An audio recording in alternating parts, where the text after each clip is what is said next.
So in part one, as the limit of x is approaching 0, we're going to work through hopefully three problems, and then we'll do another section for a couple of more.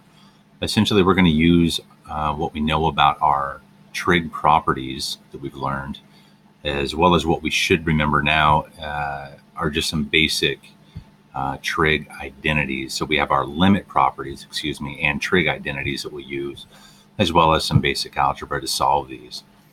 So to begin with, we have a limit as x approaching 0, and it looks like we have some terms that are separated by by subtraction. So what we can do is we can look at this as something that we can split apart, but it may not be apparent right now. But we do have a constant 2. And because we have a constant 2, we can do whatever we want with it, as long as that constant stays the same value in the numerator, such that we can call this we can say that the limit is now x as it's approaching 0 for 1 plus 1. That's still 2 minus the cosine of 3x minus the cosine of 4x. So essentially what we're doing is we're just rewriting this as the same value in the numerator, but giving us a ability to rework the problem so that we can reach a goal that'll achieve one of our trig properties that we have learned. Since we do have cosine of x over x essentially in this problem, what we're trying to achieve is 1 minus cosine of x over x, which we now know is going to be equal to 0. So that would be our goal. That's what we're trying to achieve. So we can begin rewriting this by moving our constants, and this will give us something that looks a little bit closer to our goal, such that we would have, let's write this as 1 minus cosine of 3x. So we've taken care of that. We're going to move that other one over. It's a positive 1. So we're going to move that over, and it's now going to be plus 1 minus the cosine of 4x. And that is still over x. So in our limit properties, it says that any type of a problem that is separated by addition or subtraction, we can separate those. And what we want to separate is 1 minus cosine of 3x, and we want to separate 1 minus cosine of 4x over x. And that'll bring us even closer to that goal. So we can then say that it is the limit as x approaches 0 for 1 minus cosine of 3x over x plus the limit as x approaches 0 for 1 minus the cosine of 4x over x. At this point, we're real close, but we're not done. The value within cosine for x is 3x, and our denominator does not match. In order for us to achieve our goal, x and the denominator need to be the same value. So to achieve that, since we have separated these, is that we can go ahead and multiply each one of these new limit functions by an equal value. So in the numerator for cosine, we have 3x. That means we need our denominator to be 3x. And in the other limit as x approaches 0, we would need 4x in the denominator. So to achieve that, we would just take this and continue to bring this down. We could say that the limit for 1 minus cosine of 3x over x, as x is approaching 0, is going to be multiplied by a perfect 1. So 3 over 3 is a perfect 1. And we will add that to our separated function, a limit of x approaching 0 for 1 minus cosine of 4x divided by x. And we'll multiply this function by 4 over 4. That way it stays the same value ratio. We're just raising it up. So this will give us a limit as x approaches 0 for 3 multiplied by 1 minus cosine of 3x. And remember, you don't always have to carry through the value and multiply it by each one. In some cases, that would just create a lot more work. You would end up finding out later on that we would have to factor that 3 back out. So in this case, just go ahead and leave it that way for the numerator. And of course, for the denominator, that leaves us with 3x. Write that a little better.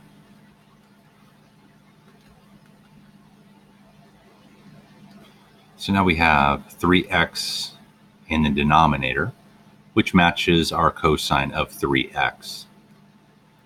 Same thing will happen on the other side, where we'll have 4 multiplied by 1 minus cosine of 4x. And that's going to now be over 4x. So we're just about there, and we're going to use another limit property, which tells us that anytime that we do have multiplication by a constant, we can then bring that out. And to bring that out, what I mean by that is when we have multiplication, what we're really doing is we're separating it again. We would, if we separated it, we would end up with the limit as x approaches 0 for a constant 3 multiplied by, and then we would put in the rest of this, excluding that 3. So we're bringing that 3 outside, and that's okay. We can do that. We've determined that as x is approaching any value, as x approaches any value a for a constant, we end up with just that constant.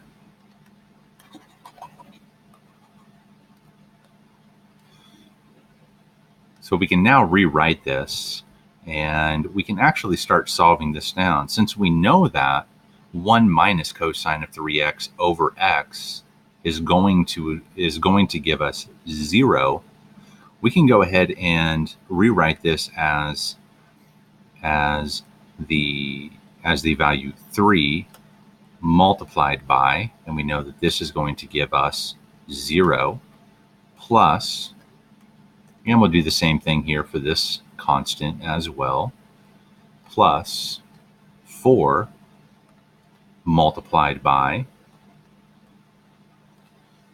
and we know that 1 minus the cosine of 4x over 4x is again going to be 0.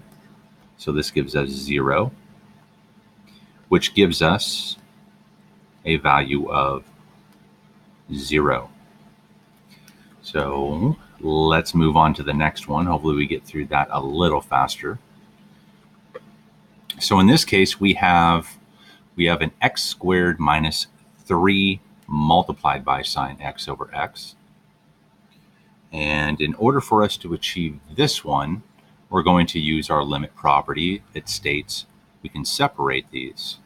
And in this case, what we can do is say that this is equal to the limit of x as it approaches 0 for x squared over x minus, as we separate this, we now have another limit function of, as x approaches 0, we will now have 3 of sine x over x. Excuse me. So for this first one, we can look at that, and I'll do this on the side. So we can look at x squared as x to the second over 1 divided by x to the first power over 1. And this is what we would do instead of writing something like x squared, which is equal to x to the second over 2, which is equal to simply 2 divided by 2 is 1. So that would be x. So that's essentially what we're doing, is we're taking that power and we're going to turn it into something that we can actually work with mathematically. So x to the second over 1 divided by x to the first over 1 is equal to x to the 2 over 1 minus your power in the denominator, which is 1 over 1. And that is equal to 1 over 1. So essentially we have x to the first, or simply x. And the reason we can do that, and if you're asking, well, wait, if I put 0 in for x, I end up with 0 over 0. And that's correct at any time other than when we're dealing with limits. Remember, as a limit, we're never actually at 0, we're approaching 0. So we're never actually going to get to 0. We just want to make sure that mathematically we're reducing this for that division by 0. So we can in fact say that this is equal to the limit of x approaching 0 for x. Now let's work on the other side. So we have a constant multiplied by sine of x, and all of that over x. And again, because we have a constant, we know that we could separate that constant out into its own separate limit. And again, we can say that for a limit of x approaching any value to for a constant is going to simply be that constant. So we end up with just 3. And that's going to be multiplied by sine of x over x. And using the squeeze theorem that states that from the left and from the right side of an inequality for sine x, we actually find out that through the squeeze theorem that sine x over x is actually 1. So anytime that you see sine x over x, you can say that, okay, this is really the value of 1. So we now have, and this is 0. We're going to place in here for x, so that ends up being 0 minus 3 multiplied by 1, and that will give us a value of -3. And that's the solution. And let's take a look at this last one here and see if there's anything we can do. So in the last one, it looks like as we've replaced x with t, you can use any variable you want. If you don't like the variable and you're used to x or y, go ahead and replace those variables. But remember at the end, as you're showing your work, if they need to replace that variable with the original. So in this case, we have t squared, which would also look like which would also look like this. So we would have x squared over 1 minus the cosine squared x.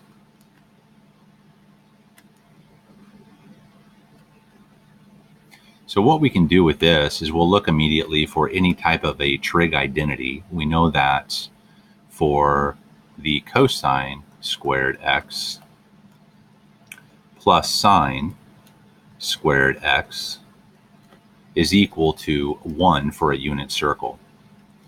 And this is the Pythagorean theorem, and this states that if I want sine squared x on its own, I would subtract cosine squared x from both sides.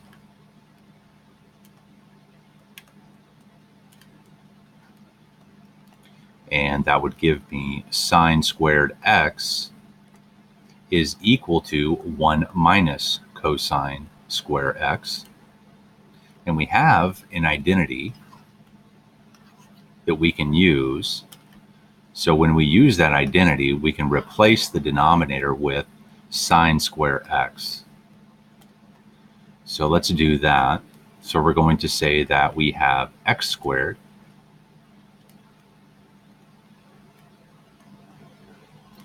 of sine squared x.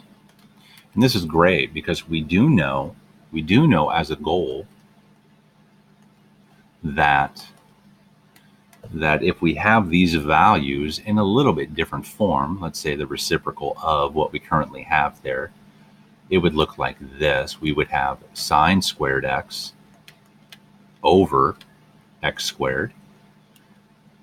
And the way to achieve that is, if you remember some basic algebra, is let's say that we had 1/2, and we wanted to show that as the exact same value, but in a different form. We can actually show that as 2 raised to the -1. They mean the same thing. That means that any time that we have the ability to use powers, such as in this case, we could say that the limit of x as it approaches 0 is going to be the same thing as sine squared x over x squared raised to the -1. So by using a negative, we can use the reciprocal of that fraction, and we end up with the same value. It means the same thing. But now we have approached, and this should not be squared, sorry. So it's actually sine of x. And we know that that's going to be equal to 1. So we're just about there. So what we do have is we have sine squared x in the numerator and an x squared in the denominator. Since they are both squared, and I don't mean x squared in here, that would be different. That's not the same thing. So since we do have a square in the numerator and denominator, remember that we can bring those out. So our limit properties allow us to bring that out. So that would end up being 2 multiplied by -1 on the outside, leaving us with a limit as x approaches 0 of simply sine x over x raised to the -2. So now we can just worry about what is the limit of x as it approaches 0 for sine x over x. Well, we know that that's 1. So now we can simply place that, we can solve that down for the limit inside as 1, bring our exponent back to that value. So we know that 1 raised to any power, negative or not, is simply going to be 1. So that's the end of this first example of limits as they're approaching zero. So for the next one, I'm going to go through two more that have some different ways of working through these problems. So I hope that helps. Thanks for watching.